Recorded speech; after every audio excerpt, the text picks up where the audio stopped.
Você já parou para pensar se está vivendo a sua vida de maneira plena? Você já parou para se perguntar se é tudo isso mesmo ou se você poderia estar melhor ainda? No Vida e Saúde de hoje a gente vai conversar um pouquinho sobre os 8 remédios naturais ou os 8 recursos naturais dados por Deus para que você tenha uma vida melhor, tenha mais vida e saúde.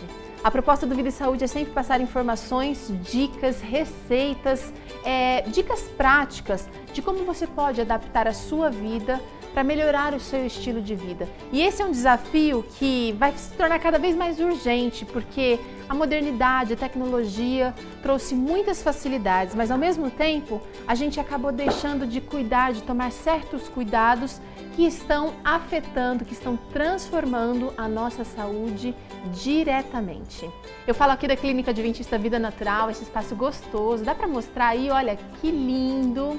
Eu tenho aqui comigo os 2 amigos, 2 parceiros que trabalham no Cevisa, no Centro de Vida Saudável, a doutora Daniela Cano, o doutor Luiz Fernando Sela, são médicos casados e estão aqui para nos ajudar a entender o que são esses 8 recursos naturais, por que a gente chama esses recursos também de remédios e o que esses remédios podem fazer na sua vida. Você que já conhece um pouquinho, fica com a gente para quem sabe aprender um pouquinho mais, e você que não está entendendo nada disso, presta bastante atenção, porque isso pode mudar a sua vida, mudar o jeito que você enxerga as coisas, o jeito que você prioriza as coisas na sua vida. Queria perguntar para a doutora Daniela, quais são os 8 remédios naturais e se a gente pode, por que a gente chama esses remédios de remédios?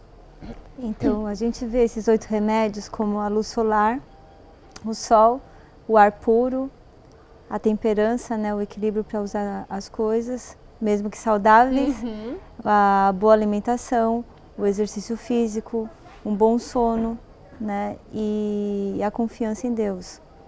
E o uso abundante da água também.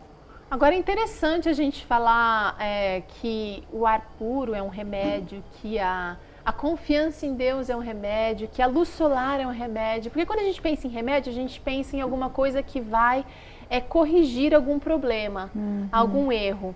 E parece que a gente subestima o poder desses agentes naturais e eu diria, a gente até deixa de usar, de fazer uso desses remédios. O que isso tem causado, Dr. Luiz? A maior parte das doenças que nós enfrentamos hoje, que nós chamamos de doenças crônicas, como obesidade, diabetes, hipertensão, doenças do coração e até mesmo câncer, são doenças muito relacionadas ao estilo de vida inadequado. E já foi provado em muitas pesquisas que as pessoas que colocam em prática o estilo de vida que contém esses remédios que a Daniela falou, elas vivem mais, até 10 anos a mais do que a população em geral, e elas podem ter uma qualidade de vida até 30 anos mais jovens, ou seja, ela pode ter 70 anos, mas se sentir como se tivesse 40. Então o simples fato de você colocar isso em prática serve para você como um bom remédio. Não apenas se sentir como se tivesse 40, mas assim, ter uma qualidade de vida, tá com o corpo mais íntegro, né? Poder desfrutar da vida e com qualidade nesse período da vida, né? Exatamente. Infelizmente hoje a gente busca a cura das doenças sempre no último remédio de ponta, nos exames mais modernos, nos métodos mais tecnológicos, quando na verdade o segredo está numa vida pautada em hábitos saudáveis, nas coisas simples, aquelas que a gente aprendeu e que fazia talvez quando criança, como comer direitinho, dormir mais cedo, fazer exercício e assim por diante. Agora, gente, eu vou falar para vocês uma coisa, é muito raro a gente ver médicos e jovens como vocês que saíram há não tanto tempo da cadeira da faculdade, que sabem que a tecnologia, que a ciência está cada vez mais descobrindo coisas interessantes, acreditar que esses recursos aparentemente tão simples realmente causem transformação. Com a experiência que você tem aqui, Dani, eu sei que você já trabalhou aqui na Clínica Adventista, agora você está lá na frente do Centro de Vida Saudável. Com a experiência das pessoas que você já atendeu, como é as pessoas descobrirem que a luz solar ela realmente traz o benefício do seu potencial? Como o Luiz estava falando, as doenças que a gente chama de crônicas não transmissíveis, que é a diabetes, a pressão alta, a depressão, obesidade, elas têm muito a ver com o estilo de vida hoje. das pessoas. Elas não tomam sol mais porque acham que o sol vai dar câncer de pele por causa daquele boom que deu na década de 80. Mas se você tomar de 10 a 15 minutos por dia, 4 vezes por semana, você não vai ter problema de câncer de pele, né? Lembrando que tem que ser numa área que esteja sem bloqueador, tudo. E além disso, o sol ajuda não só a transformação do colesterol em vitamina D.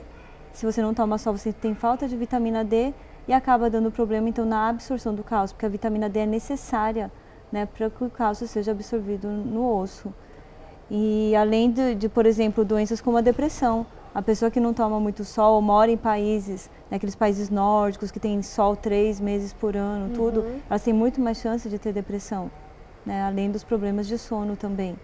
Agora, doutor Luiz Fernando, você não acha que as pessoas entram no consultório, tudo bem que vocês trabalham num ambiente que já tem um estereótipo, né, de ser um centro de vida saudável, de coisas naturais, então as pessoas que estão lá, elas estão um pouquinho mais abertas ao tratamento natural, mas quando você olha para um paciente que está com um problema, que está reclamando de um monte de coisas e você fala, olha, você precisa descansar, você precisa de luz solar, você precisa de confiar em Deus, como que esse paciente olha para você e fala assim, não, mas eu estou esperando um remédio, eu quero alguma coisa que resolva rapidinho.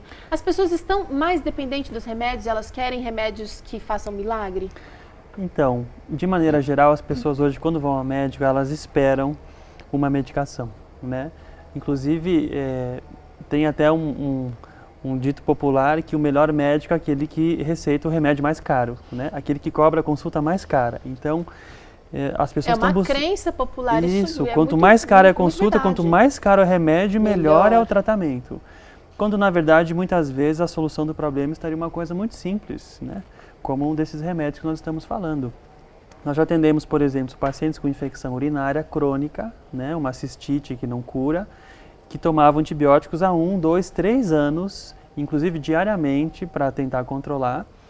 E depois de uma orientação de consultório para que beba mais água, para urinar mais e não permitir o crescimento das bactérias, uma boa alimentação, tomar o sol, como a Daniela falou, fazer atividade física, a imunidade melhorou e as pessoas deixaram de ter essa infecção urinária crônica com remédios muito mais simples do que antibióticos caríssimos, mas que tiveram um efeito muito, muito melhor. Então, nós precisamos, como sociedade, como pessoas, crer um pouquinho mais na nossa responsabilidade em relação à nossa saúde. A saúde não está só na farmácia, no remédio, no médico, mas naquilo que a gente faz no dia a dia, né? Se alimentar bem, fazer exercício, dormir, ar puro, tudo isso é um remédio para o nosso corpo. E a gente tem que acreditar um pouquinho mais nisso e entender que nós somos responsáveis pela nossa saúde. Agora, Luiz Fernando, você recebe algum paciente que fala assim, olha, doutor, eu tô com diabetes, mas assim, eu me alimento direitinho, mas ela não baixa, eu não consigo controlar. Por quê? Você acha que tem a ver, por exemplo, o remédio natural, ele precisa ser usado em conjunto com outros? Porque quando você prescreve uma medicação para diabetes, por exemplo, normalmente ele vai atuar no diabetes e provavelmente vai ter um efeito colateral. Sim. Então, isso parte, essa questão de, eu estou com diabetes, mas eu me alimento direitinho, parte de uma compreensão errada da doença. Diabetes não tem a ver só com comida, só com açúcar, por exemplo. Tem a ver com excesso de peso, com falta de exercício, com falta de sono. É sabido hoje que pessoas que dormem pouco, elas têm uma desregulação hormonal no metabolismo da insulina, e elas têm mais fome, no outro dia acordam com a glicose mais alta. Diabetes tem a ver com estresse, tem a ver com uma ansiedade, tem a ver com outros fatores, né? Então, realmente, tem pessoas até que são muito cautelosas em relação à alimentação e não percebem uma melhora significativa no diabetes, mas pode ser que elas estejam esquecendo de outros remédios. Por exemplo, o músculo, ele é um reservatório muito importante de glicose no nosso corpo, na forma de glicogênio.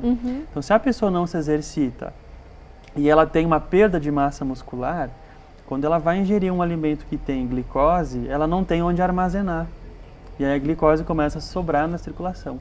Então, já é científico hoje que pessoas que são diabéticas e começam a fazer musculação, aumentar a massa muscular, elas têm um controle melhor. Então, não é só questão de comida. É questão de sono, de estresse, questão de exercício, a questão de vitamina D, tudo isso que a gente está falando. O estilo de vida é um conjunto, não são coisas isoladas.